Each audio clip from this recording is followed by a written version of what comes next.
우리나라 역사상 최대의 전쟁의 피해를 남긴 임진왜란. 우린 임진왜란을 이순신의 천재적 전술과 의병장들의 봉기로 임난을 극복했다 알고 있습니다. 특히 의병들이 봉기한 것에 애국심으로 일어났다 생각하는 경우가 많지만 실제 의병의 봉기는 자신의 피해로부터 비롯된 점이 많이 있습니다.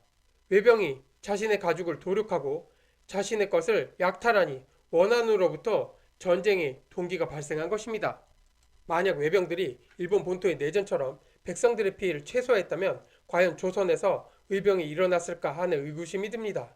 그 예로 임진왜란 이후 조선의 교섭사가 일본에 가서 일본의 포로로 잡혀간 조선 도공을 다시 조선으로 데려오려 했을 때 그 도공들이 조선에 오지 않기 위해 배에서 뛰어내렸다는 기록이 자주 나옵니다.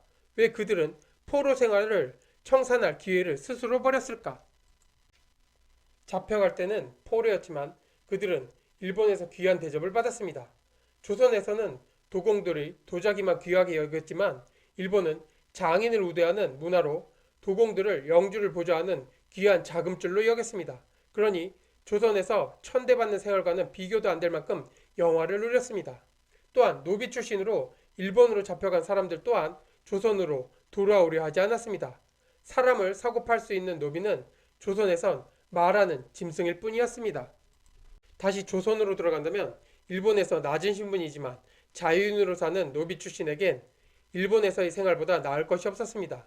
물론 모든 포로 조선인이 자유인은 아니었지만 조선인 노비보다 나은 대우를 받았습니다.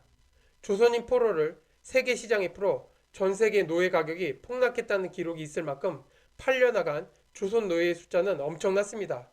말의 핵심은 과연 일본이 외란 때 조선인을 학살하지 않았다면 조선인들이 자발적으로 싸웠을까 하는 것입니다.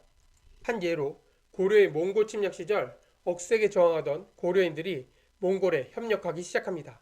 학살을 멈추고 생활을 보장하며 조세만 바치면 양민들에게 큰 위해를 가하지 않았던 것입니다. 이에 고려 백성들은 몽골의 지배를 인정하며 조세를 바쳤고 고려 조정으로 가던 조세가 줄어들자 고려는 몽골에 항복할 수밖에 없는 상황이 됩니다. 이런 비슷한 상황이 외란 때 벌어졌다면 생각만 해도 아찔합니다. 민족 정체성이 약했던 과거의 왕조 시절 그들을 하나로 뭉치게 한 건 민족의식이 아닌 공통된 적이 있었기 때문입니다. 지금 한국에게 강한 적 중국과 같은 민족이지만 우리를 노리는 적 북한이 우리의 안보를 시시각각 위협하고 있습니다. 적이 압박하면 내부에서의 싸움을 멈추어야 하지만 한국은 내부 싸움을 열을 올리고 있습니다. 적이 누군지도 규정하지 못하는 작금의 한국.